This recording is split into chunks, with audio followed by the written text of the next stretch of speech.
The sirens screamed through the cold Chicago night as the flames devoured what was left of the warehouse. In the glow of the fire, a man stood trembling, his hands stained with soot and regret, watching everything he'd built, and everyone he'd betrayed, turn to ash.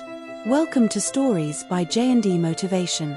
If you're hooked in and you're ready to enjoy this story, click subscribe and let me know in the comments where you're watching from, because tomorrow, I'll be giving you another story just as interesting as this one. And you don't want to miss it. Now, let's get into it. Pero Lawson had always believed he was the smartest man in the room. At 35, he ran one of the fastest-growing construction companies in Chicago. To outsiders, he was a self-made success story, the kid from nothing who built an empire with his bare hands. But those who worked closely with him knew the truth. Pero didn't build alone. He climbed by stepping on others. The story began 2 years before the fire. Pero's company, Lawson Build, had just landed a massive government contract for a downtown redevelopment project. It was his golden ticket to recognition, wealth, and the kind of respect he thought he'd always deserved. But when his project manager, Deshaun Reed, a calm and grounded black man from the South Side, raised concerns about safety shortcuts Pero was ordering to save time, Pero brushed him off. "Look, Deshaun," he said, leaning across the glass conference table, "the city wants results, not excuses. If we meet the deadline, we get the next 3 contracts automatically. That's millions on the line." Deshaun folded his arms. "You're gambling with people's lives, Pero. Those steel frames aren't reinforced enough. You can't fake safety for speed." Pero's lips tightened. "You let me worry about the risks. You just make sure those walls go up." That day marked the start of his downfall. A week later, Deshaun quit. He left quietly, refusing to sign the silence agreement Pero's lawyers had prepared. Pero shrugged it off. He'll come crawling back when he realizes who feeds him. But Deshaun didn't crawl back. He started his own company, small, ethical, transparent. And in the months that followed, the whispers began. Clients who once toasted Lawson Build's success started questioning its methods. Inspectors visited sites unannounced. Pero's ego only grew sharper with every challenge.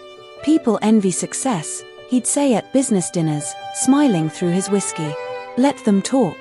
I learn from winners, not whiners." But the truth was, Pero didn't learn from anyone. One night, his assistant, Kendra Brooks, a quiet but perceptive woman in her late 20s, knocked on his office door long after the staff had gone home. "Pero," she said softly, "there's something you need to see." She slid a file onto his desk. Inside were photographs, cracked concrete slabs, bent metal, untested materials. "The warehouse project in South Loop isn't stable," she continued. "If the inspectors find out, it could shut us down. You need to fix this before it's too late." Pero leaned back in his chair, smirking. "You sound like Deshaun. Maybe you too should start a support group." "Pero, I'm serious." Her voice trembled. "This isn't about ego. It's about lives." He waved her off. "You worry too much. Nothing's going to happen." But something did happen. 3 months later, the warehouse caught fire during a night shift.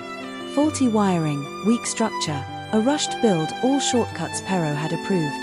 The blaze spread faster than anyone could react. 2 workers were trapped inside. They didn't make it out. The next morning, Pero's name was all over the news. Investigations, lawsuits, public outrage. As the media tore through his reputation, Pero sat in his office, the same place where he'd once gloated, now filled with silence. Kendra had quit the night before, leaving her ID card and a handwritten note on his desk. "You can learn the easy way from advice, or the hard way from loss. Either way, the lesson comes. I hope this one doesn't cost you everything." Those words burned more than the fire itself. For weeks, Pero drowned himself in whiskey and denial. He blamed the electricians, the inspectors, anyone but himself. But when the insurance company cancelled his coverage and the city revoked his license, he realized he had finally run out of people to blame. He visited Deshaun's office one cold December morning. The contrast was striking, no marble floors or expensive art, just honest work and steady hands. Deschamps looked up from his desk, surprised but not unkind. Didn't expect to see you here. Perrault hesitated, the weight of pride pressing on his chest. I came to talk. Maybe learn how you do it. Deschamps leaned back, studying him. Learn, huh? You once told me you only learn from winners. Perrault nodded slowly.